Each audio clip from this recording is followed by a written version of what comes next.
Oh, hello everyone.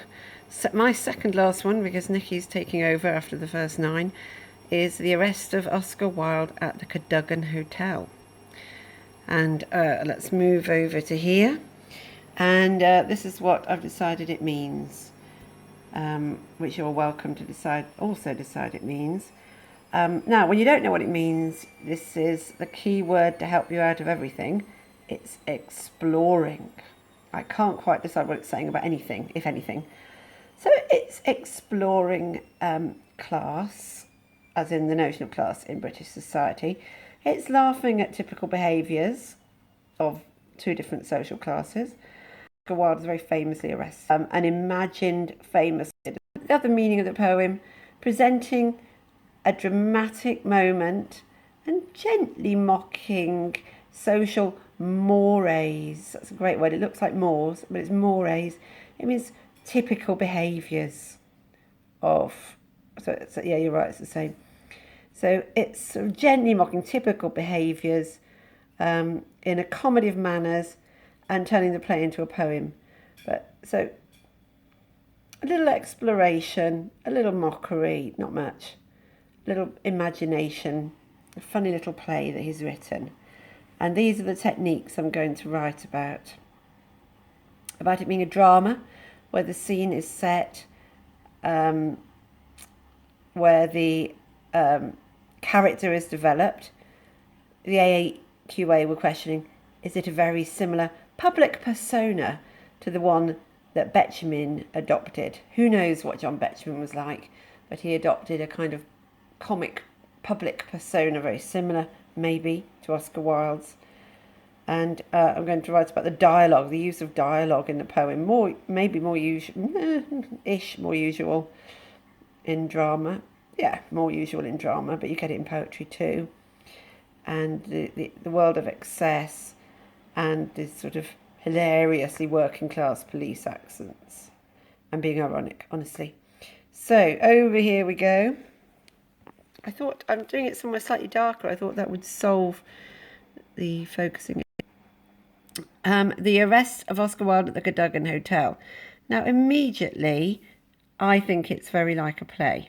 And the main reason is that this line here looks like stage directions. And two plainclothes policemen came in. Quite often in plays, the characters are written in bigger capitals. And, the whole thing, it just is famously arrested at the Cadogan Hotel.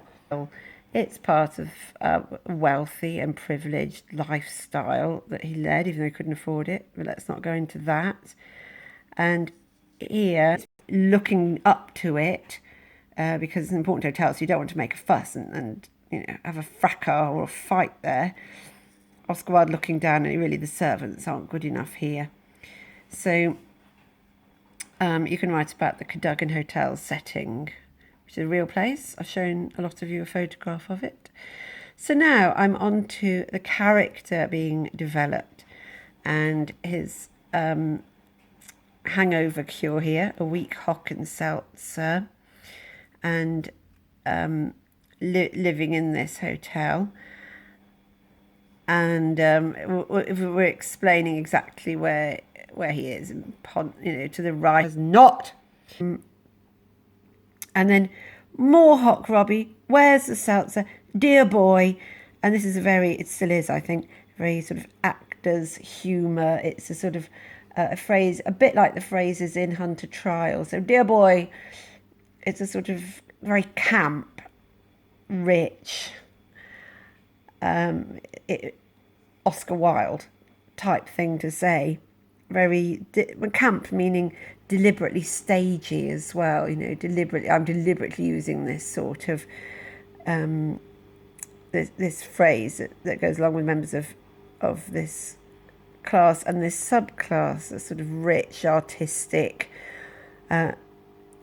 sexually adventurous, should I say, and being pretty dismissive of the hotel servants there.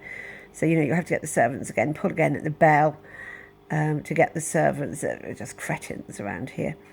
And then we've got a picture of his lifestyle and his excess. He's got, one very expensive fur coat is at Willis's, wherever that is. Another one's at the Savoy. That's another very expensive hotel. my Morocco, my sort of exotic, exciting suitcase. For me, Morocco is always about sex in popular culture. I'm not sure it was then. Bring them on later, dear boy. So giving commands and having an exciting, rich lifestyle, being dismissive. We've got this idea of him. I mean, it's not being vicious about him or anything. It's a sort of affectionate poke at him, if you like, an affectionate joke about, oh, he'd have an astrakhan coat here, he'd have an astrakhan coat there, for goodness sake. Where are one's astrakhan coats? It's that sort of affectionate portrait of him being a bit ridiculous. And then here's the big event here. In comes the policeman, and hilariously we get how they speak, written phonetically. Mr. Wilde, we have come for to take you where felons and criminals dwell. We must ask you to leave with us quietly, which not particularly any accent at all as far as I can see, apart from working class. For this is the Cadogan Hotel. So there's them particularly doing their job in a very serious-minded and trustworthy way in comparison to the lying around with the unmade bed over here. And then we're descending into, staggering and being terrible-eyed, partly from his hangover and partly because of the horrible future that awaits him. He wasn't arrested. He was arrested because the father of the person he'd been having a relationship with decided to prosecute him in the courts. It wasn't the police themselves that thought, sort of clamped down on his behaviour. It was a sort of, it was a prosecution by a member of the public, really. And you're not allowed to write about that. You've only got to write about the poem. I'm just telling you for interest. And also, John Betjeman's, he wrote to everybody in the whole world. He just wrote letters and letters. And one of the people he wrote to was Oscar Wilde's lover, whose father had him arrested. So Lord David, I've forgotten his name now. Anyway, don't write about anything about that. So we're only writing about endearing portraits of him being a bit ridiculous and endearing working class, hard working, sort of taking everything very seriously. And maybe being slightly sadder towards the end, and keeping that Victorian world, their handsome cab. That's a cab with horses. I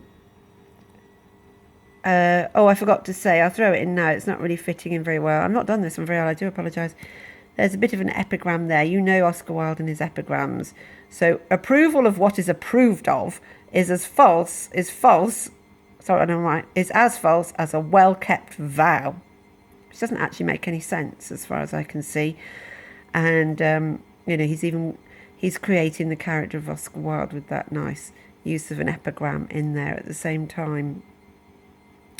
I hope that's enough for you. I'm just looking, that's what the board said as well. Wilde, the defiant aesthete, so sort of someone who loves art, also represented perhaps in imitation of how Betjeman presented himself. Don't go on massively about that, just a little bit. Yes, good luck.